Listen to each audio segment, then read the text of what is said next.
नमस्कार, बहुत स्वागत है आप सभी का। आप देख रहे हैं 11 बजे 11 खबर। आपके साथ मैं हूं मनीषा शर्मा। शुरुआत कर लेते हैं सबसे बड़ी खबर के साथ। बड़ी खबर यह है कि बीजेपी में 3 राज्यों के नए प्रभारियों की जल्द घोषणा होगी।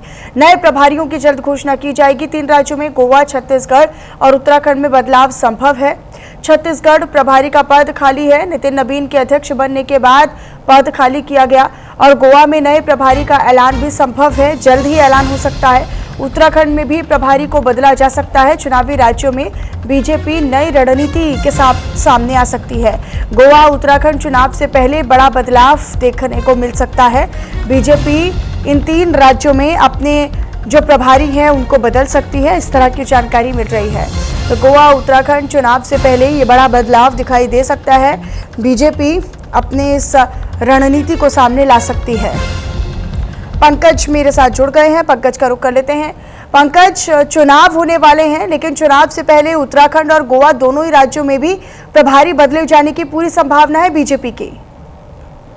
बिल्कुल, देखिए मनीषा, 3 महत्वपूर्ण चीजें हैं। 3 राज्य जो छत्तीसगढ़ और गोवा और उत्तराखंड में आगामी साल में विधानसभा चुनाव होने हैं और ऐसे में दोनों राज्यों में लंबे समय से नए प्रभारी की दरकार थी और ऐसे में दुष्यंत गौतम लंबे समय से प्रभारी उत्तराखंड के हैं और उनका जो है महासचिव का कार्यकाल समाप्त हो गया, नए महासचिव अपॉइंट हो चुके हैं। ऐसे में माना जा रहा है कि नए प्रभारी वहां नियुक्त हो सकते हैं, क्योंकि हाल ही में हमने देखा उत्तर प्रदेश में नए प्रभारी नियुक्त किए गए विनोद तावड़े। तो ऐसे में माना जा रहा है कि बहुत जल्द उत्तराखंड में भी नए प्रभारी नियुक्त किए जाते हैं। उसी तरह से गोवा में भी आगामी साल में चुनाव है और वहां भी आशीष पुट अब दिल्ली सरकार में बनती है और ऐसे में माना जा रहा है कि वहां भी बहुत जल्द जो है प्रभारी की नियुक्ति हो सकती है। और छत्तीसगढ़ में राष्ट्रीय अध्यक्ष नितिन नवीन जब राष्ट्रीय अध्यक्ष नहीं बने थे तब वो वहां प्रभारी थे और ऐसे में राष्ट्रीय अध्यक्ष बनने के बाद वो पद लंबे समय से खाली है। तो ऐसा माना जा रहा है कि अब छत्तीसगढ़ में भी नए प्रभारी की नियुक्ति हो जाएगी और ये जो फैसला जल्द हो सकता है, क्योंकि चुनावी राज्य है और साथ ही साथ पद बहुत लंबे समय से खाली है छत्तीसगढ़ में। तो ऐसे में माना जा रहा है कि तीनों राज्यों के जो प्रभारी है नियुक्ति का जो अपडेट जो है वो बहुत जल्द जो है बीजेपी के खेमे से आ सकती है। लेकिन कुछ नामों की चर्चाएं शुरू हो गई है क्या कि किनको प्रभारी बनाया जा सकता है, किनको जिम्मेदारी दी जा सकती है। नितिन नवीन को हमने देखा कि उनको प्रमोशन करके राष्ट्रीय अध्यक्ष बना दिया गया। हालांकि छत्तीसगढ़ में प्रभारी के तौर पर वो रहे, बड़ी भूमिका उन्होंने निभाई और चाहे बिहार की बात कर ले चुनाव की या पश्चिम बंगाल की बात कर ले, बड़े चुनाव उन्होंने जिताए हैं बीजेपी को और निश्चित तौर पर ये उनके लिए एक बड़ी जिम्मेदारी रही और एक बड़ी चुनौती भी। अब ऐसे में जब वो राष्ट्रीय अध्यक्ष यहाँ पर बन गए हैं, उनका पद खाली हो गया है, तो बीजेपी को यह भी जरूरी है कि उनके पद पर एक ऐसा चेहरा या ऐसा विश्वसनीय चेहरा बिठाया जाए जो संगठन को साथ लेकर चल सके, ना केवल छत्तीसगढ़ बल्कि उत्तराखंड और गोवा में भी, क्योंकि दोनों ही राज्यों में चुनाव है। बिल्कुल, देखिए, तमाम ऐसा कोई व्यक्ति हो जो संगठन में मजबूत पकड़ रखता हो और जो लगातार तमाम जाति समीकरण हो या इसके अलावा जो तमाम विधानसभाओं की परफेक्ट जानकारी और संगठन में मजबूती के साथ काम कर सकता हो, ऐसे नामों को लेकर लगातार चर्चा चल रही है। और जिस तरह से हमने देखा कि दुष्यंत गौतम जब से प्रभारी बने तब से उत्तराखंड में कई जब भी चुनाव में तो बेहतर नतीजे मिले हैं। तो ऐसे में माना जा रहा है इसी तरह में कोई बड़ा चेहरा जो है वो उत्तराखंड का प्रभारी बन सकता है। रेखा वर्मा को लेकर लगातार चर्चा चल रही है। इसके अलावा अगर मैं बात करूं तो कई और भी नाम है जिसको लेकर चर्चा चल रही है, खासतौर पर छत्तीसगढ़ और गोवा के लेकर भी, क्योंकि छत्तीसगढ़ में जिस तरह नितिन नवीन ने लंबे समय से काम किया और उसके बाद वो राष्ट्रीय अध्यक्ष बने, तब से वो पद जो है छत्तीसगढ़ खाली। तो ऐसे माना जा रहा है कि वहां पे भी बहुत जल्द जो है नियुक्ति हो सकती है और नियुक्तियां ऐसी होंगी जो आने वाले समय में, क्योंकि इसके बाद 2028 में छत्तीसगढ़ में भी चुनाव है, तो माना जा रहा है कि इसी तर्ज पे पार्टी तय करेगी और ये नियुक्ति बहुत जल्द जो है हो सकती है। लेकिन निश्चित तौर पर बिहार और पश्चिम बंगाल ये 2 ऐसे राज्य रहे जो बीजेपी के लिए एक बड़ा चैलेंज थे, एक बड़ी चुनौती थी। अब इसमें से जिन्होंने बिहार चुनाव को जिताने में या पश्चिम बंगाल की चुनाव में जिन्होंने पूरी जोर मेहनत की बीजेपी को सत्ता में लाने की, उनको तो रिवॉर्ड मिल गया, उपाध्यक्ष बना दिया गया, किसी को महासचिव बना दिया गया, किसी को महामंत्री का पद दे दिया गया, मतलब संगठन में बड़ी जिम्मेदारियों के साथ दिया गया। अब ये जो 3 राज्य हैं, गोवा, छत्तीसगढ़ और उत्तराखंड, हो सकता है क्या कि इनमें भी बिहार और पश्चिम बंगाल में जिन नेताओं ने मेहनत की है, जिन लोगों ने मेहनत की है संगठन से लेकर कार्यकर्ता स्तर तक या नेता स्तर तक या राष्ट्रीय स्तर तक, उनको जिम्मेदारी दी जा सके? देखिए, ऐसा माना जा रहा है कि गजेंद्र सिंह पटेल एक अनुभवी चेहरे हैं, भोला सिंह एक अनुभवी चेहरे हैं। इन दोनों में से किसी एक को जो है छत्तीसगढ़ या तो गोवा का प्रभारी बनाया जा सकता है। और बात है उत्तराखंड को लेकर, मैंने पहले कहा ऋचा वर्मा को लेकर चर्चा चल रही है, लेकिन तमाम नाम है, अटकलें हैं। बीजेपी सरप्राइजिंग नाम देती है, लेकिन हाँ, ये जरूरी है कि बिल्कुल अच्छा सही जिक्र किया आपने कि जिस तरह से बिहार के चुनाव के दौरान विनोद तावड़े प्रभारी थे और वहां पे नतीजे बेहतर आए भारतीय जनता पार्टी के लिए, उसी तरह से अगर आप देखेंगे जिस तरह से पश्चिम बंगाल में सुनील बंसल प्रभारी थे और नतीजे बेहतर आए, तो इसी समीकरण में ऐसे तमाम नेताओं की फेरिस्त छानी जा रही है। और ऐसा माना जा रहा है कि वहां जो 3 राज्य अभी जो बाकी है और अन्य राज्यों में भी, चाहे मणिपुर हो या तमाम और राज्य, वहां भी प्रभारियों की नियुक्ति होनी है। तो उसी तरह से तमाम चर्चाओं को बल मिल रहा है और माना जा रहा है कि बहुत जल्द इसमें जो है भारतीय जनता पार्टी नियुक्ति कर देगी। जब ऐलान हो जाएगा प्रभारियों का तो सबके सामने चेहरे, तस्वीर भी साफ हो जाएगी और एक बड़ी जिम्मेदारी उन नेताओं को, उन चेहरों को मिल जाएगी। ठीक है, शुक्रिया पंकज आपका इस जानकारी के लिए। नजर अपनी बनाकर रखिएगा इस पर। आगे बढ़ लेते हैं, एक और बड़ा अपडेट अपने दर्शकों तक साझा करें, वो ये कि कोलकाता के न्यू मार्केट में आग से बड़ा हादसा हुआ है। होटल में लगी आग से 9 लोगों की जान चली गई है। हादसे में 6 लोग घायल हैं। इलाज सबका जारी है अस्पताल में। मौके पर राहत और बचाव का काम भी जारी है। मरने वालों का आंकड़ा बढ़ने की संभावना भी जताई जा रही है। तारापीठ के बाद अब कोलकाता में भी आग लगने की बड़ी घटना हुई है। न्यू मार्केट इलाके में फ्री स्कूल स्ट्रीट पर स्थित एक होटल है जिसमें आग लगने की खबर मिली। इस भीषण आग में 8 लोगों की जलकर मौत हो गई है। हालांकि दम घुटना इसकी बड़ी वजह बताई जा रही है। आग लगने के बाद जो दम घुटा है उससे 9 लोगों की मौत हुई है। 6 लोग अभी भी घायल हैं। शुरुआती जानकारी के अनुसार होटल के अंदर 9 लोगों के फंसे होने की आशंका है। फायर ब्रिगेड और डिजास्टर मैनेजमेंट की टीमें मौके पर पहुंच गई हैं और बचाव का कार्य शुरू कर दिया गया है। आग पर काबू पा लिया गया है। हालांकि आग लगने की वजह अभी भी अज्ञात है, यानी अभी तक पता नहीं लगाया जा सका है कि आग किन कारणों के चलते लगी है। न केवल आग लगने के कारण की जांच होगी बल्कि फायर एनओसी थी या नहीं इसको लेकर भी जांच होगी, क्योंकि वेंटिलेशन तो बिल्कुल नहीं था। कहीं से इमरजेंसी की स्थिति में लोग कहां से बाहर निकले, वो इमरजेंसी एग्जिट नहीं थी और लोगों के लिए निकलने का रास्ता भी नहीं था। यही वजह कि दम घुटने से 9 लोगों की मौत हो गई। और ये जो 9 लोग थे, वो बड़ी बात है कि ये बांग्लादेशी नागरिक थे, यहाँ पर इलाज के लिए आए हुए थे और ये 9 बांग्लादेशी लोगों की मौत हो गई है फिलहाल। और 6 लोग फिलहाल अस्पताल में जिनका इलाज चल रहा है उनको भर्ती करवा दिया गया है। कोलकाता के न्यू मार्केट में आग से अफरा तफरी का माहौल बन गया। मौके पर फायर ब्रिगेड की टीम को बुलाया गया। फायर विभाग की तरफ से कड़ी मशक्कत के बाद आग पर काबू पाया गया। हालांकि पूरा होटल जो है वो बाहर से पूरी तरीके से जलकर, ये देखिए, पूरी तरीके से जल चुका है। और इससे अंदाज़ा लगाया सकता है कि कितनी भयावह वो दृष्टि रही होगी, कितनी भयावह वो दृश्य रहा होगा जिस वक्त ये आग लगी होगी। और आसपास के प्रत्यक्षदर्शियों से भी पूछताछ की जा रही है। हालांकि आसपास की जो दुकानें हैं, जो शोरूम्स हैं, जो घर हैं, उनको किसी प्रकार की कोई हानि नहीं पहुंची है। लेकिन इसमें बड़ी दुख की बात यह है कि 9 बांग्लादेशी नागरिकों की इसमें मौत हो गई है। जो 9 के 9 लोग रुके हुए थे वो बांग्लादेशी ही थे और बांग्लादेशी ही नागरिकों की मौत हुई है। कहा यह जा रहा है, फिलहाल जो शुरुआती जानकारी है उसके मुताबिक ये लोग इलाज के लिए कोलकाता आए हुए थे बाकायदा, और यहीं पर वो रह रहे थे। इनको इलाज करवाना था, इलाज के लिए वो यहाँ पर रह रहे थे। उनको यहाँ पर कोलकाता आए हुए थे, लेकिन आग लगने के बाद सभी 9 लोगों की मौत हो गई है। 6 लोग गंभीर रूप से घायल हैं और मृतकों का आंकड़े बढ़ने की संभावना है, क्योंकि दम घुटने से कुछ लोगों की मौत हुई है, कुछ लोग झुलसे हैं। गंभीर हालत में उनको अस्पताल भर्ती करवाया गया, जहां पर वो अपनी ज़िंदगी और मौत के बीच की जंग लड़ रहे हैं। और पूरी संभावना है कि मृतकों का आंकड़ा बढ़ जाए, लेकिन ये निश्चित तौर पर कई बड़े सवाल खड़े करता है। कोलकाता के न्यू मार्केट से आग का बड़ा हादसा सामने आया, आग लगने का हादसा सामने आया है। होटल में लगी आग में 9 लोगों की जान भी चली गई है और ये निश्चित तौर पर बड़े सवाल खड़े कर रहा है फायर एनओसी को लेकर, सिस्टम को लेकर, होटल संचालन को लेकर। होटल संचालक और होटल मालिक से भी पूछताछ की जाएगी और पूछा जाएगा कि फायर एनओसी को लेकर या लाइसेंस पर चल रहा था होटल, कब से संचालित था, यहाँ पर 9 जो बांग्लादेशी नागरिक रुके हुए थे वो असल में क्यों रुके हुए थे, कब से आए हुए थे। ये तमाम विषय पर अभी जानकारी आनी बाकी है, लेकिन फिलहाल जैसे जैसे जांच आगे बढ़ रही है वैसे वैसे जानकारी भी साफ हो पाएगी। फिलहाल आपको ये शुरुआती जानकारी मिल रही है जो कोलकाता के न्यू मार्केट में लगी आग से इलाके में अफरा तफरी का माहौल बन गया। होटल में लगी आग से 9 लोगों की जो कि बांग्लादेशी नागरिक थे, फिलहाल ये पहचान उनकी हो पाई है। प्रशासन की तरफ से हर संभव मदद की बात कही जा रही है, घायलों को समुचित इलाज मुहैया करवाने की बात भी कही जा रही है।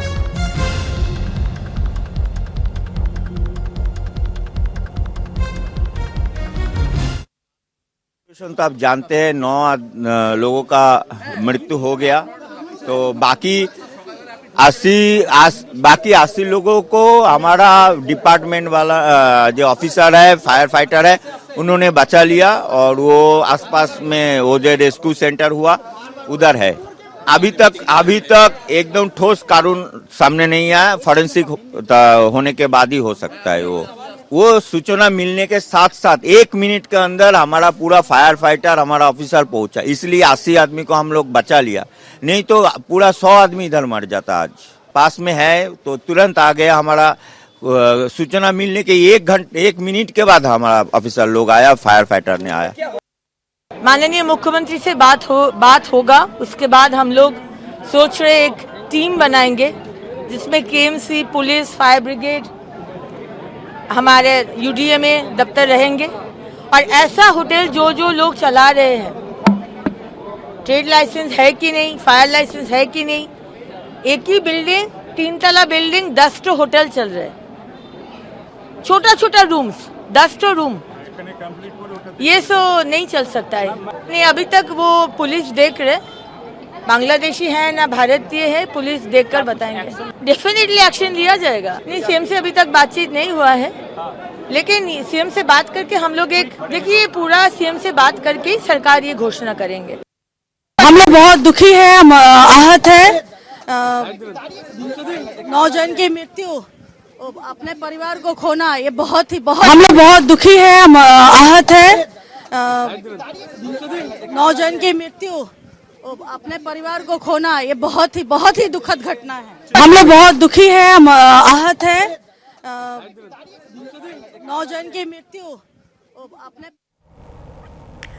हालांकि बड़ी खबर यह भी है कि थोड़ी देर में तेजस्वी यादव का लोक भवन मार्च भी हो जाएगा और तेजस्वी यादव की अगुवाई में आरजेडी लोक भवन मार्च निकाल रही है। जेपी गोलंबर से लोक भवन तक आरजेडी का मार्च, छात्रों पर AK-47 से फायरिंग के खिलाफ ये प्रदर्शन किया जा रहा है। और बिहार की राजधानी पटना में लगातार छात्रों का आक्रोश और छात्रों का गुस्सा और व्यापक होता हुआ नजर आ रहा है। छात्रों का मोर्चा, आज तेजस्वी का मार्च जो है वो लोक भवन तक। निहत्थे पर गोली चला रही है और यहाँ तक कि AK-47 जो छात्र अपने अधिकार के लिए, और जिस तरह से पेपर लीक मामला हुआ है, पूरे देश में 152 पेपर लीक हुआ है, उसके खिलाफ में नौजवान अपने हक हुकूक के लिए और छात्र रोड पर निकले थे, उनको AK-47 से भूजा गया है, जबकि नियम के विरुद्ध है और लाठियां मारी गई। इसलिए उसके विरोध में हमारे नेता तेजस्वी यादव ने ये मार्च करने का निर्णय किया। हम लोग उसी मार्च में तिरंगा लेकर सचेत करने के लिए आए हैं। समर्थन मिलेगा? एक पूरा का पूरा समर्थन है, हम उनके लिए कुछ भी करने को तैयार हैं। एमएसपी हटा दिए गए हैं। नहीं, हटाने से नहीं, उस पर कार्रवाई होनी चाहिए। ट्रांसफर पोस्टिंग कोई ये पनिशमेंट नहीं है, उस पर कार्रवाई होनी चाहिए और जब तक कार्रवाई नहीं होती हमारा आंदोलन चलता रहेगा। बीजेपी कह रही है कि झारखंड क्यों नहीं गए आप? अरे बीजेपी का मतलब बड़का झूठा पार्टी, उसकी बात क्या करते हैं।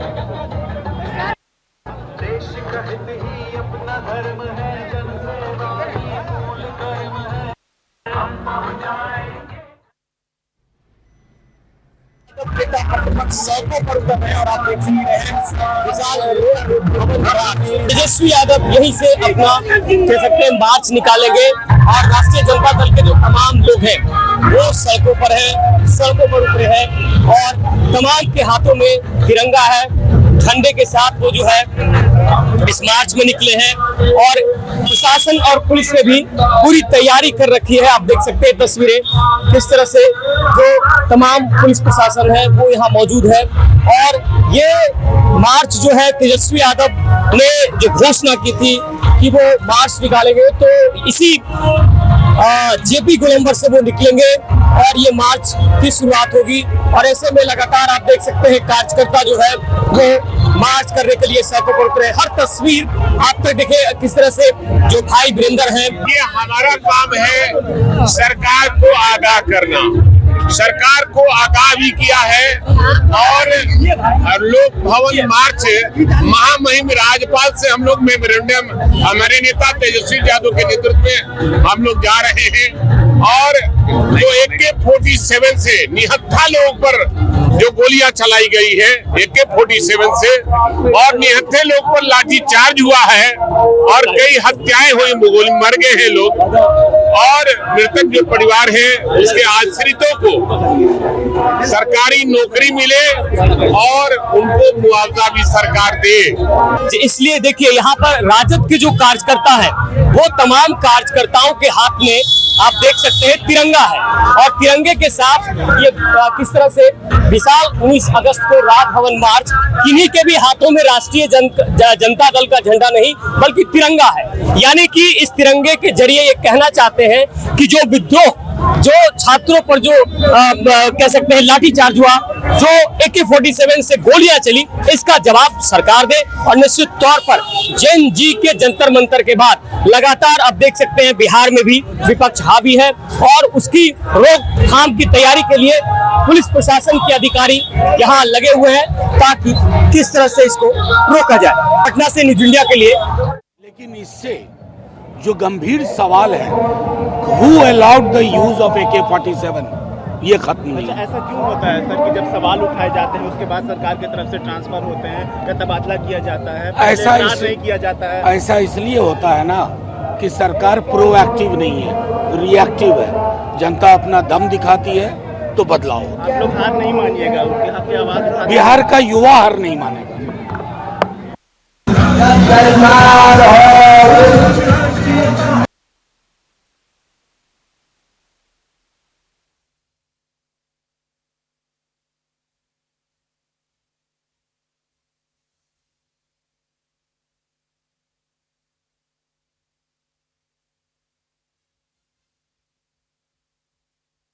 में के लिए पूरी तरीके से तैयार है। आपको ये बताते चले कि लगातार आरजेडी जो है वो छात्रों के साथ मिलकर सरकार को घेरने की पूरी रणनीति तैयार कर चुकी है। इसी बीच आगे बढ़ लेते हैं। अब आपको बताया जाए दिल्ली में आम आदमी पार्टी नेता सत्येंद्र जैन की गिरफ्तारी हो चुकी है। दिल्ली एसीबी ने सत्येंद्र जैन को गिरफ्तार कर लिया है। दिल्ली जल बोर्ड घोटाला मामले में केस दर्ज किया गया है और इसी केस में गिरफ्तारी हुई है। दिल्ली जल बोर्ड घोटाला मामले में 6 लोग गिरफ्तार किए गए हैं। आम आदमी पार्टी के सीनियर नेता और दिल्ली सरकार के पूर्व मंत्री हैं सत्येंद्र जैन, जिनको एंटी करप्शन ब्रांच यानी एसीबी ने गिरफ्तार कर लिया है। दिल्ली जल बोर्ड के एसटीपी टेंडर में घोटाले के आरोप में पूर्व मंत्री समेत 6 लोगों को गिरफ्तार किया गया है। एसीबी ने पूर्व सीईओ दिल्ली जल बोर्ड उदित प्रकाश राय, पूर्व contractual consultant Delhi Jal board Ankit Shrivastava, proprietor MSAN enterprises Nagendra Yadav, owner MS Eurotech environment private limited Raja Kumar Kurra और प्रोप्राइटर एमएस सृजनहार पंकज वर्मा को भी गिरफ्तार किया है। तो इन लोगों की गिरफ्तारी हुई है। सत्येंद्र जैन समेत कुल 6 लोगों की गिरफ्तारी हुई है, यानी सत्येंद्र जैन और 5 लोगों की मौत यहां पर जो गिरफ्तारी है वो हुई है। दिल्ली जल बोर्ड घोटाला केस में गिरफ्तारी हुई है। निश्चित तौर पर ये कुछ तस्वीरें भी आपको दिखा रहे हैं डिटेन करते हुए और वाहन में आगे उन्हें ले जाते हुए। सत्येंद्र जैन की फिर से गिरफ्तारी हुई है और एक बार फिर से उनकी मुश्किलें बढ़ती हुई नजर आ रही हैं। हालांकि दिल्ली जल बोर्ड में वित्तीय अनियमितताओं और शर्तों में हेरफेर को लेकर ये गिरफ्तारी मानी जा रही है। हालांकि अभी जांच होगी, जांच के बाद साफ हो पाएगा कि ये गिरफ्तारी जो है वो किस मायने में की गई है और क्या सबूत जो है वो ईडी के हाथ लगे हैं।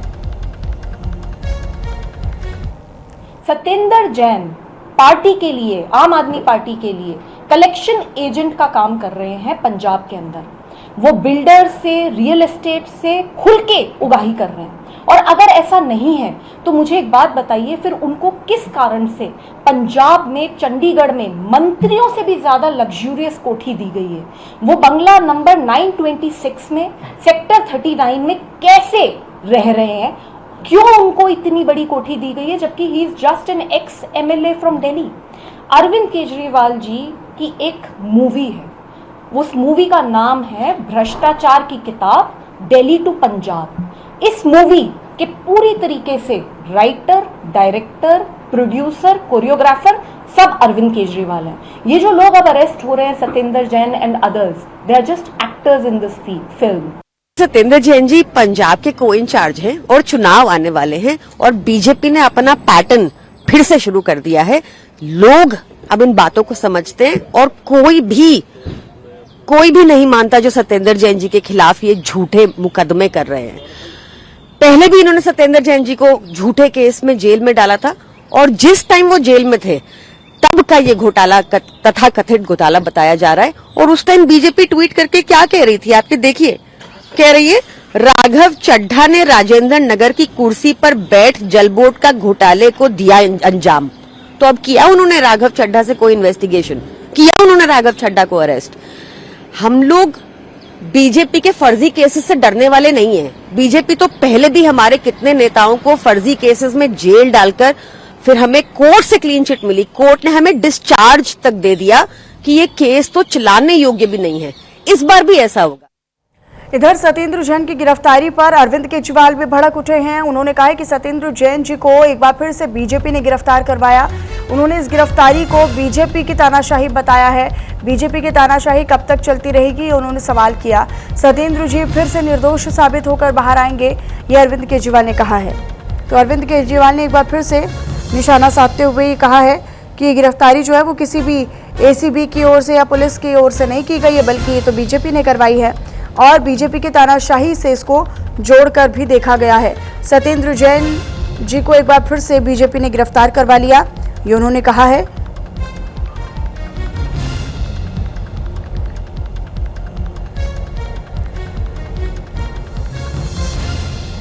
कुछ और खबरों की तरफ पंजाब से बड़ी खबर है, जहां लुधियाना में पिज्जा आउटलेट पर फायरिंग की जानकारी मिल रही है। दुकान में घुसकर 3 सेकंड में 3 फायर किए हैं। फायरिंग के बाद हमलावर फरार हो गए हैं। सीसीटीवी में कैद हुई है पूरी फायरिंग की वारदात। सीसीटीवी फुटेज के आधार पर हमलावरों की तलाश की जा रही है। इंस्टाग्राम पोस्ट से नया मोड़ सामने आया है। गोपी लहारिया ग्रुप ने इस जिम्मेदारी ली है, इसका दावा किया गया है। पोस्ट में आउटलेट को धमकी देने का दावा है। फायरिंग के बाद इलाके में दहशत है, डर का माहौल बना हुआ है। तो पिज्जा आउटलेट के बाहर फायरिंग हुई है। 3 सेकंड में 3 फायर किए गए हैं। ये देखिए, ये तस्वीरें भी सामने आपको दिखा रहे हैं। पंजाब के लुधियाना की तस्वीरें हैं। ये मैक्सिको पिज्जा आउटलेट जिसके बाहर फायरिंग हुई है। और हैरान कर देने वाली बात है कि 3 सेकंड में, मात्र 3 सेकंड में 3 बार फायर किया गया है। और फायरिंग करने के बाद ये जो आरोपित है वो बदमाश हो गए। गुरुदेव सिंह का रुख कर लेते हैं। मेरे साथ मेरे सहयोगी जुड़ चुके हैं, फोन लाइन पर कनेक्ट हो चुके हैं अधिक जानकारी के साथ। गुरुदेव, क्या अपडेट है आपके पास, क्या जानकारी आपके पास, कौन लोग थे, क्यों फायरिंग की, क्या दहशत फैलाना मकसद था या कुछ और? बिल्कुल मनीषा, मैं आपको बताना चाहता हूँ कि लुधियाना की इस वक्त की सबसे बड़ी खबर है। बीती रात जो फायरिंग हुई है पिज्जा आउटलेट पर, तो जो जानकारी के मुताबिक हमलावर पिज्जा आउटलेट के अंदर दाखिल हुए और महज 3 सेकंड के भीतर इन्होंने 3 गोलियां चलाकर मौके से फरार हो गए। पूरी वारदात तो जो है सीसीटीवी में कैद हुई है। इसी के आधार पर जो पुलिस अभी है हमलावरों की पहचान में जुटी हुई है। इस मामले में एक और अहम जब नया मोड़ आया, जब सोशल मीडिया पर एक ग्रुप ने, गोपी लाहौरिया करके नाम है, तो उन्होंने इंस्टाग्राम पर इस फायरिंग की जिम्मेवारी भी ली है। ये इंस्टाग्राम पर पोस्ट के बाद एक नया मोड़ सामने आया है, तो क्या इस एंगल से भी अभी पुलिस की जांच जारी है? बिल्कुल मनीषा, मैं आपको बताना चाहता हूँ, हालांकि सोशल मीडिया पर किए गए इस दावे की पुलिस की ओर से अधिकारिक पुष्टि होना अभी बाकी है, इसलिए जांच एजेंसियां पोस्ट की भी पड़ताल कर रही हैं। आखिर इसे किसने अपलोड किया और इसका फायरिंग की घटना के वास्तव में कोई संबंध है या नहीं। फिलहाल पुलिस के सामने जो सबसे बड़ा सवाल यही है कि आखिरकार इस फायरिंग के पीछे कौन है, इसका मकसद क्या पिज्जा आउटलेट है किसका, इसके बारे में कोई जानकारी? क्या पहले से कोई दुश्मनी थी, क्या पहले से कोई शिकायत भी थी, कोई अंदेशा इस बात का? नहीं मनीषा, फिलहाल इस बात की अभी कोई जानकारी नहीं है। पुलिस सीसीटीवी फुटेज और सोशल मीडिया पोस्ट और अन्य तकनीकी सुरागों को आधार पर जांच में जुटी हुई है। वहीं जो लुधियाना का जो पौष इलाका है जहाँ पे जो फायरिंग हुई है, इस घटना ने सुरक्षा व्यवस्था की भी जो सवाल खड़े किए हैं, लोगों में डर का माहौल है। और मैं आपको बताना चाहता हूँ कि बीते कुछ दिन पहले भी लुधियाना में टिब्बा रोड में एक फायरिंग हुई थी, जिसमें एक लड़के की मौत भी हो गई थी, और जो एक महीने में तीसरा मामला सामने आया है। जो 2 मामले पहले थे उनमें 2 लोगों की मौत भी हुई है फायरिंग में। जी फिलहाल पुलिस की तरफ से क्या तफ्तीश में आगे सामने कुछ आया है या अभी तफ्तीश जारी है, थोड़ा और इंतजार करना पड़ेगा? नहीं, फिलहाल मनीषा हमें इंतजार करना पड़ेगा, और क्योंकि पुलिस अभी तक कुछ बताने के लिए तैयार नहीं है। वो सिर्फ यही कह रहे कि हम जांच में जुटे हुए हैं। ठीक है गुरुदेव, अपनी नजर आप बनाकर रखिएगा। शुक्रिया आपका इस जानकारी के लिए। इधर राहुल गांधी आज पंजाब कांग्रेस नेताओं से मुलाकात करने वाले हैं, बैठक करने वाले हैं उनके साथ। दिल्ली में आज होगी पंजाब कांग्रेस के नेताओं से मुलाकात। पंजाब कांग्रेस में गुटबाजी और अंतरकलह खत्म होने पर जोर दिया जाएगा, उस पर मंथन किया जाएगा। 2027 विधानसभा चुनाव की रणनीति पर चर्चा होगी। 20 अगस्त को फिर पंजाब के दिग्गज और बड़े नेताओं से भी मुलाकात होगी। तो अभी फिलहाल नेताओं से मुलाकात की चर्चाएं तेज हैं। दिल्ली में आज पंजाब कांग्रेस के नेताओं की मुलाकात राहुल गांधी से होगी और कल फिर दिग्गज नेताओं से मुलाकात होगी। हालांकि कांग्रेस की जो अंतरकलह की स्थिति है वो फिलहाल सबके सामने है और जग जाहिर है ये जो गुटबाजी चल रही है पंजाब कांग्रेस में, ये भी अंतरकलह की तस्वीर को सामने रखती है निश्चित तौर पर। लेकिन अब चुनाव बेहद नज़दीक है, 2027 विधानसभा चुनाव है। इससे पहले इसी प्रकार की जो अंतरकलह की स्थिति है या गुटबाजी की कोई भी जानकारी या इस तरह की कोई बातें सामने आ रही हैं तो उन चीज़ों को बहुत ज़्यादा क्लियर कट कर देना चाहते हैं कांग्रेस नेता राहुल गांधी और सांसद राहुल गांधी। हालांकि राहुल गांधी के ऊपर एक बड़ी जिम्मेदारी है क्योंकि चुनाव बेहद नज़दीक है। अब ऐसे में कांग्रेस क्या परफॉर्म करती है, क्योंकि मौजूदा सत्ता की बात करें तो आम आदमी पार्टी है पंजाब में सरकार में, लेकिन वही सरकार रिपीट करने का दावा भी कर रही है। भगवंत मान अलग अलग मंचों से कह चुके हैं कि 2027 विधानसभा चुनाव में भी उनकी सरकार आने वाली है, उनकी सत्ता वापसी होने वाली है। लेकिन अपने सत्ता के सूखे को खत्म करने की कवायद तो कांग्रेस भी लगातार जारी है और कांग्रेस की एक अच्छी खासी पकड़ हमेशा से पंजाब में रही है। तो निश्चित तौर पर आम आदमी पार्टी एक बड़ी चुनौती, लेकिन उससे बड़ी चुनौती कांग्रेस आला कमान के लिए अपने ही नेताओं के भीतर चल रही अंतरकलह और गुटबाजी।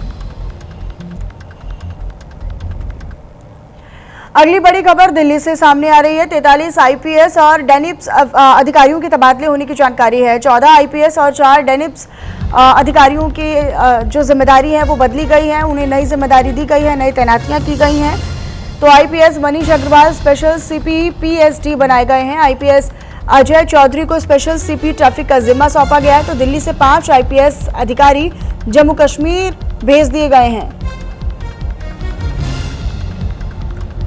दिल्ली पुलिस में बड़े स्तर पर प्रशासनिक फेरबदल हुआ है। इस फेरबदल के तहत 43 अधिकारियों के तबादले और नई तैनातियां की गई हैं। कई जिलों के डीसीपी बदल दिए गए तो वहीं कई ज्वाइंट सीपी को भी नई जिम्मेदारियां मिली हैं। नई सरकार की बात करें तो दिल्ली सरकार ने पुलिस एस्टेब्लिशमेंट बोर्ड की सिफारिश पर 43 आईपीएस और डेनिप्स अधिकारियों के तबादले और पोस्टिंग का आदेश जारी किया है, जिसे उपराज्यपाल ने लागू कर दिया है। अधिसूचना भी जारी कर दी गई है, जो आपको टीवी स्क्रीन पर सूची दिखाई जा रही है। इस फेरबदल में traffic, special branch, vigilance, EOW, crime, intelligence, police मुख्यालय और अलग अलग जिला रेंज में सीनियर नियुक्तियां शामिल हैं।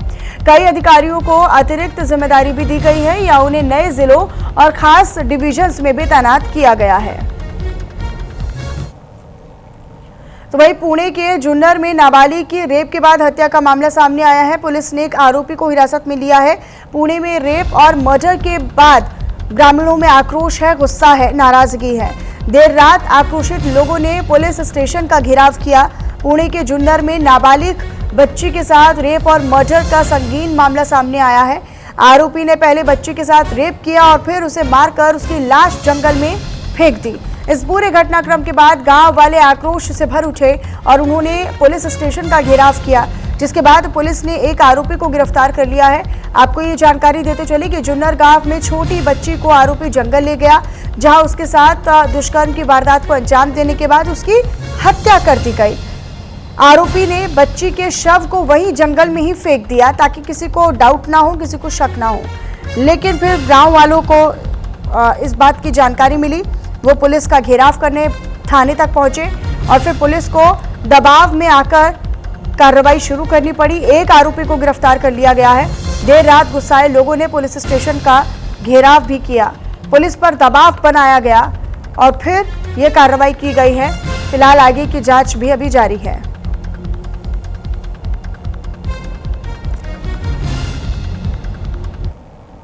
यूपी के रायबरेली से खबर है, जहां पर किशोरी की संदिग्ध परिस्थितियों में मौत की खबर मिल रही है। छत से गिर जाने से मौत की आशंका जताई जा रही है। मिर्गी का दौरा आने की भी संभावना जताई जा रही है। जानकारी मिलने पर पहुंची पुलिस ने शव कब्जे में ले लिया है। सरेनी थाना क्षेत्र के छिबलह गांव का ये पूरा मामला आपको बताएं कि फिलहाल इसी थाना क्षेत्र का मामला बताया जा रहा है। तो ये जानकारी आप तक साझा कर रहे हैं। रायबरेली से खबर है, यूपी के रायबरेली जिले में किशोरी की संदिग्ध परिस्थितियों में मौत की खबर है। छत से गिर जाने से मौत की आशंका जताई जा रही है। कहा यह भी जा रहा है कि मिर्गी का दौरा आने के बाद वो छत से गिर गई और जिसके कारण उसकी मौके पर ही मौत हो गई।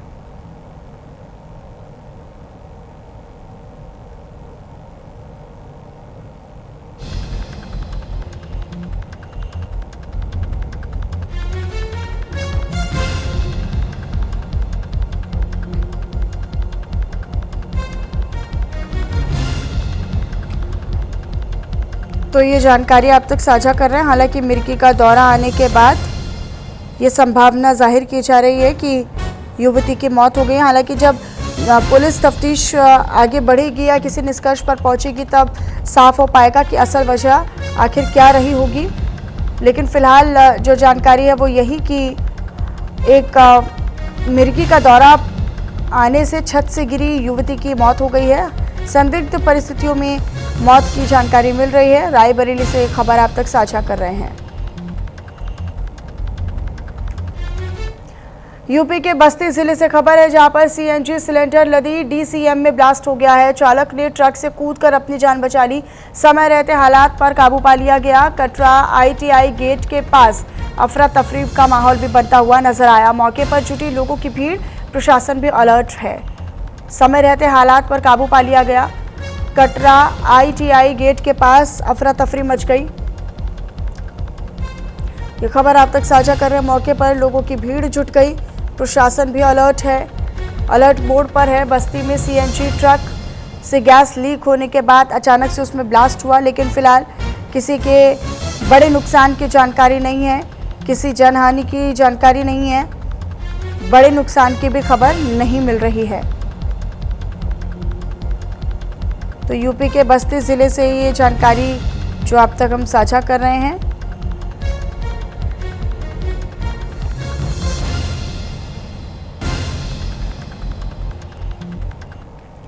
यूपी के गाजियाबाद से खबर है, जहां पर पुलिस और बदमाशों के बीच में मुठभेड़ हो गया। नंदग्राम में एनकाउंटर हुआ, 2 बदमाश घायल हो गए हैं। एनकाउंटर के बाद दोनों आरोपी गिरफ्तार किए गए हैं। बिना नंबर बाइक पर सवार थे दोनों आरोपी। जवाबी फायरिंग में, जवाबी कार्रवाई में दोनों के पैर में गोली लगी है। आरोपियों से 2 सोने की टिक्की बरामद की गई हैं। दोनों आरोपियों का आपराधिक इतिहास भी सामने आया है और कहा यह जा रहा है कि दोनों का आपराधिक इतिहास रहा है। लूट और स्नैचिंग की वारदातों में शामिल होने का आरोप है। ये नंदग्राम से खबर है। गाजियाबाद के नंदग्राम थाना क्षेत्र से ये खबर आप तक साझा कर रहे हैं, जहां गाजियाबाद में पुलिस और बदमाशों के बीच में मुठभेड़ हुई है और बिना नंबर प्लेट के ये बाइक पर सवार थे दोनों आरोपी। हालांकि दोनों का ही आपराधिक रिकॉर्ड सामने आया है। में स्नैचिंग की घटना कारित कर चुके अभियुक्त वापस से क्षेत्र में घूम रहे हैं और किसी घटना को कारित करने वाले हैं। उस सूचना पर नगर जोन टीम एवं थाना नंदग्राम पुलिस द्वारा मोटी तिराहे पर चेकिंग कराई गई।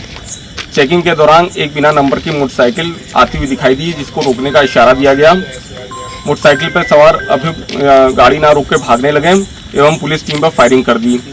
पुलिस टीम द्वारा आत्मरक्षा में की गई जवाबी फायरिंग में 2 अभियुक्तों के पैर में गोली लगी है, जिनका नाम आरिफ एवं जुबैर है।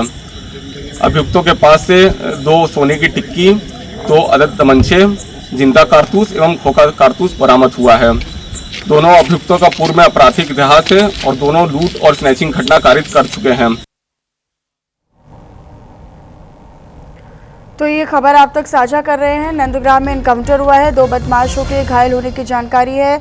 एनकाउंटर में जवाबी कार्रवाई के दौरान दोनों के पैर में गोली लगी है और इनके दोनों के पास से सोने की टिक्की भी बरामद की गई है। हालांकि लूट और छिनैती के मामले में पहले भी इनका आपराधिक रिकॉर्ड सामने आया है। तो निश्चित तौर पर एक आदतन अपराधी जिनको काबू किया गया है, और दोनों बिना नंबर प्लेट की बाइक पर सवार थे।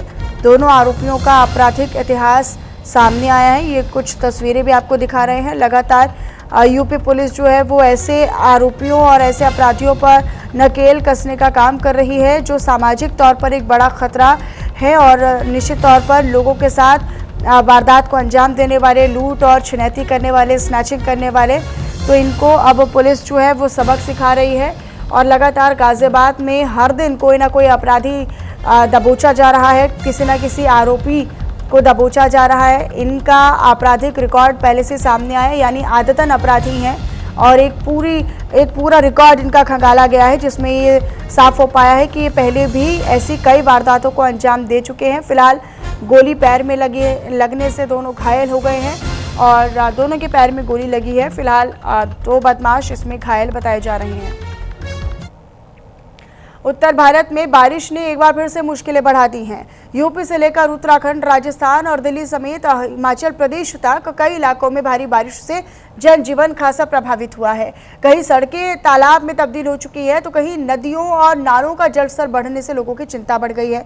वहीं पहाड़ी इलाकों में भूस्खलन का खतरा भी बना हुआ है। लेकिन इन सब के बीच मौसम विभाग ने राजस्थान और दिल्ली समेत देश के 14 राज्यों में तेज बारिश को लेकर चेतावनी यानी अलर्ट जारी किया है। आखिर किन राज्यों में सबसे ज्यादा बारिश का असर है, कहां बिगड़ सकते हैं हालात और क्या है मौसम विभाग का ताजा अलर्ट, देखिए एक रिपोर्ट।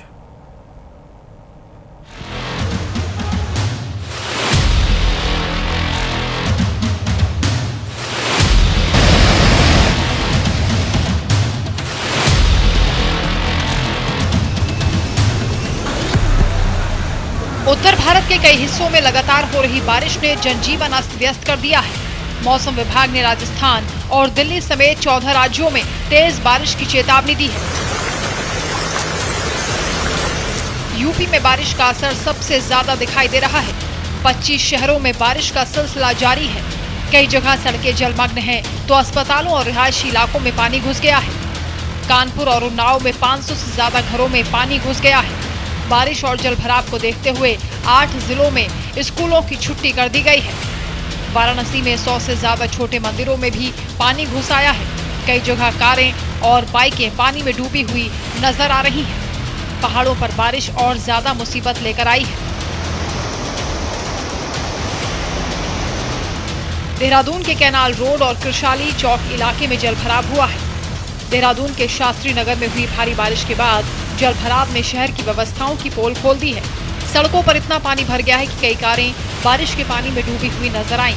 पानी का बहाव इतना तेज था कि कारें सड़क पर चलने के बजाय पानी में नाव की तरह तैरती हुई दिखाई दी।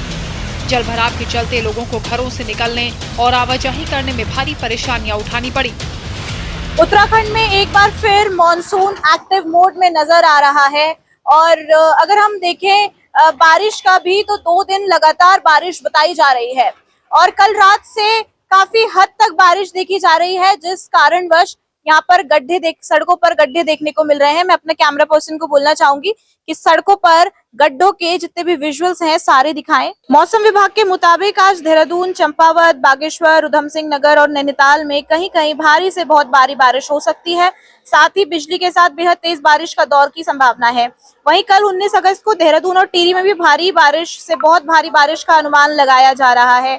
चारधाम यात्रा को देखने की अगर मैं बात करूं तो चारधाम यात्रा भी हाल फिलहाल चल रही है और प्रशासन जो है वो पूरे अलर्ट मोड पर नजर आ रहा है। ऋषिकेश देहरादून नेशनल हाईवे पर 7 मोड़ के पास मलबा आने और सड़क पर फिसलन बढ़ने से यातायात बाधित हो गया। हाईवे के दोनों तरफ वाहनों की लंबी कतारें लग गईं। प्रशासन की टीमें मलबा हटाने में लगी हैं। चमोली में भारी बारिश के बाद भूस्खलन ने पंच केदारों में प्रसिद्ध कल्पेश्वर महादेव मंदिर परिसर को भी प्रभावित किया। पहाड़ी से मलबा और बोल्डर खिसककर मंदिर परिसर में घुस गए। इससे परिसर को नुकसान पहुंचा है। वहीं लगातार बारिश के बीच इलाके में भूस्खलन का खतरा बना हुआ है। उत्तराखंड के साथ हिमाचल प्रदेश में भी बारिश का सिलसिला जारी है। शिमला के कई हिस्सों में बारिश हुई, जिसकी वजह से लोगों को दिक्कतों का सामना करना पड़ा।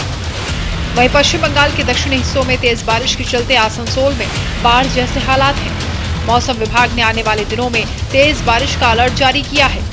मौसम विभाग की चेतावनी को देखते हुए प्रशासन ने लोगों से सतर्क रहने की अपील की है। उत्तर भारत में बारिश का कहर लगातार जारी है। यूपी से लेकर उत्तराखंड और हिमाचल तक कई इलाकों में जलभराव, भूस्खलन और मलबे ने लोगों की मुश्किलें बढ़ा दी हैं। वहीं राजस्थान और पश्चिम बंगाल में भी बारिश की चेतावनी है। मौसम विभाग ने अगले कुछ दिनों में कई राज्यों में तेज बारिश की चेतावनी जारी की है। मौसम विभाग की चेतावनी को देखते हुए प्रशासन ने लोगों से सावधान रहने की अपील की है।